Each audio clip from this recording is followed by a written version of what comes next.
So I saw a tweet earlier that asked, like, what was your most heartbreaking moment as a sports fan?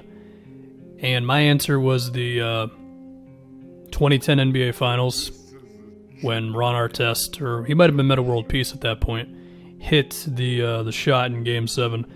And it made me just think about the Big Three era Celtics a little bit. And I figure, why not talk about this team? Specifically, like, are they overrated, underrated, correctly rated, or whatever? Because I do think there has been a bit of discourse about this team, and depending on where you go on the internet, there's this idea that, what would be this run? A 5-year run, like 2008 to 2012, 5 seasons, that it's like not that impressive or whatever, and I don't know. I do think the Celtics are disliked by a lot of people. And to be fair, Kevin Garnett can be annoying with some of the things he'll say. I mean, his moment on the Bill Simmons pod was not great, where he effectively just said that the reason Miami beat them was because of the refs. Like, I watched that Eastern Conference Finals, we'll talk about it in a second. I watched those finals, and yeah, the Celtics gave them everything they could handle, but Miami was a better team. It's just the way it was. And Miami beat them the year before in round 2 in pretty convincing fashion. But anyway, I guess we can just dive into it kind of year by year. So 2008, of course, they win the finals. They kind of blitz the entire league, best defensive team and all that. At one point, they were 29-3.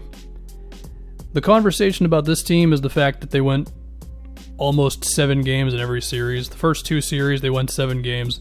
The Hawks series, I still have no idea how the hell the Hawks won 3 home games. It was really weird. Like, the Celtics just kind of freaked out for whatever reason. The round 2 series, I mean, part of the reason why I call LeBron the best ever is because he has moments like that where he almost beats the 2008 Celtics by himself a year after he beat the Pistons by himself, and then the year before that where he almost beat the Pistons by himself. Excuse my random LeBron aside. But the Celtics managed to get through there. They beat the Pistons, they beat the Lakers. I mean, I'm kind of the mindset, like, who gives a crap? Like, if you win the finals, you win the finals. Like, are we going to devalue it because you lost a few extra games to the Hawks in round 1? I wouldn't really knock you down a peg because of that. Like, you won the finals. What do you want? They destroyed the Lakers in that game 6, you know? And they had one of the craziest finals games I've seen, which was that big comeback in game 3, I believe. It was basically like a 5-6-man team. It was Rondo, Ray, Pierce, KG, Perkins, Eddie House, and James Posey. And there were times when Rondo had to be off the floor for Eddie House in some of those playoffs. I mean, that Lakers series, you know, Rondo played 27 minutes, Eddie House played 18, but I do remember there being times where it was like, we got to get Eddie House in there just for another shooter, you know what I mean? And then you go on to the 2009 team, who were better, but KG got hurt, and it was effectively a lost season at that point. They did still push Orlando to a Game 7 after having that insane Round 1 series against the Bulls. I was at that Game 1 where Pierce missed a free throw that could have ended the game. And of course, Derrick Rose was amazing. And they did push the Orlando Magic to a Game 7 without Kevin Garnett. I think that's pretty impressive. I feel like when people want to pile on the Big 3 Celtics, they kind of forget about this one. Like, I think that's pretty good. You know, like, I know they lost, but it's like a valiant effort nonetheless, right? And then you get on to, again, the most heartbreaking loss that I've encountered, which was 2010, where that Game 7, it was something else, man. That 2010 Celtics team was very weird because they started out great. They were 23-5, and the rest of the way they were pretty mediocre. And at times just flat out didn't look good. And I remember that, I don't remember if they were favored to beat the Magic, but it was kind of iffy. Actually, I don't even think they were favored to beat the Cavs in round 2, excuse me. Not LeBron's best moment, of course. Of course, Delonte West also banged his mom. So, I mean, a little bit of a break, maybe not. And he did still lose. That Cavs team was probably better. But beating the Magic in round 3, I think, has become a little underrated for the Celtics. I mean, they went up 3-0 on that Orlando team, and they just looked so much better. I mean, the first 2 games in Orlando, they were close. Ray Allen had a big one in game 1, and the thing about that Celtics team, it was always going to be somebody different, points-wise, you know what I mean? But then the Celtics just kind of destroyed them in that game 3 in Boston. And Orlando, okay, they bounced back as much as they could, but it ended up being 6 for the Celtics. And, I mean, I don't know. Like, are people who are determined to say that the Celtics run was overrated just going to say that Magic team wasn't very good? I mean, I can't stop you from saying that, but I feel like that's kind of moving the goalposts back a little bit, you know what I mean? For what it's worth, KG averaged 10 points in that series. There were some times where Kevin Garnett's offense just genuinely looked like it was gone.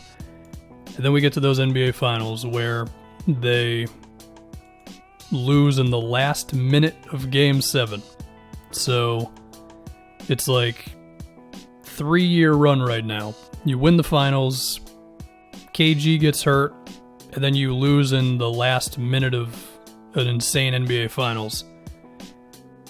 And yet, I hear people act as if, like, this run was, like, stupid. Like, what? That's pretty impressive if you ask me, dude. The year after that, they lose to Miami in round 2. And, I mean, super Celtics fans will tell you that they were not healthy. And to be fair, I mean, they basically were, though. Like, they traded Perkins and Shaq was hurt, but, like, they lost in 5 games in pretty convincing fashion. Do we think Kendrick Perkins would have been the big difference there? I don't think so. And then the year after that, they push Miami all the way to the brink in 2012 in a Celtics team that I really did not understand. Like, that team was not good all season. It was a lockout year. At one point, they were 15-17. Jermaine O'Neal left. They just straight up were like, hey, Jermaine, can you just go away, please? They went to KG at center with Brandon Bass at the 4. It was like basically the most stretchy front court that you were going to get back in 2012 was KG and Brandon Bass. It was just mid-rangers and long 2s all day, but we didn't understand that those weren't great shots at that time. An underrated Paul Pierce season, might I say. 19-5-5. Whereas everybody else, besides Rondo was like at his peak at this point.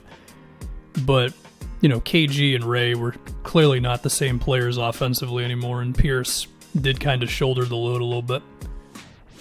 And they get pushed to 7 against a Sixers team that was not good, and they also got lucky because of D. Rose's injury, because they would have been playing the Bulls in that one. I think the Celtics probably would have given the Bulls a fight, but they would have lost that series, let's be honest. And then they pushed Miami to Game 7, and one of the craziest playoff series that I can recall being a part of, where at one point it was like, wait a minute, the Celtics are actually going to do this thing. They're going to knock off Miami. And then, as a common theme for those Celtics, LeBron went nuts. Funny enough, the game that I remember the most from this series is the Game 2, where, Game 1, Miami blew them out.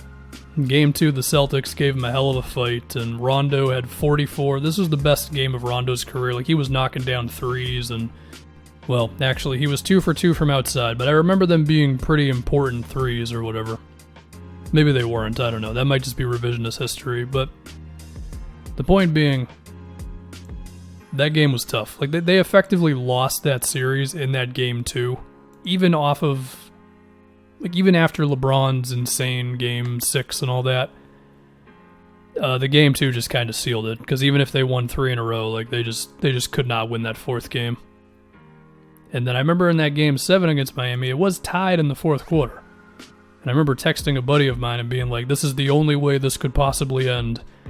And then Miami just killed them in that 4th, because again, they were the better team, and even if it takes until the very last second sometimes, the better team usually wins. But in a weird way, that 2012 Celtics team that really had no business pushing Miami to a Game 7 kind of sits in my heart as a basketball fan. And I'm going to remember, the Pierce shot over LeBron. And I was at one of those games in Boston. I don't remember which one. I think it was Game 3 against Miami. And it was a pretty wild series. Then after that, they got trounced by the Knicks in round 1 the following year. So it's like 5-year run. They win a finals. You get a lost season because of KG's injury. You go to Game 7, last minute of the finals against a really good Lakers team. You lose in round 2, and then you have a hell of a performance in the conference finals against a team that is way better than you. And then I have to go see that the big three Celtics are overrated. I don't agree with that, you know. I think they were a team that overachieved numerous times. Now, did they also allow a couple of teams that were worse than them to push them way farther than they should have? Yeah, 100%. But I think the good outweighs the bad here, you know what I mean? And the big question is still if KG doesn't get hurt. I do think it's Celtics-Lakers once again, because I do think they would have beaten the Cavs in the conference finals. And we don't know. I mean, Laker fans will tell you the Lakers would win. Celtics fans will tell you the Celtics would win. It's impossible to know. So, yeah. But there was a world in which, you know, they go to 3 straight finals. Maybe they're 1-2, 2-1. I don't know. The point being, I think the big three Celtics have weirdly become underrated. Like, I thought it was kind of obvious that it was a pretty noble run, but apparently it wasn't significant when I started searching the internet or whatever.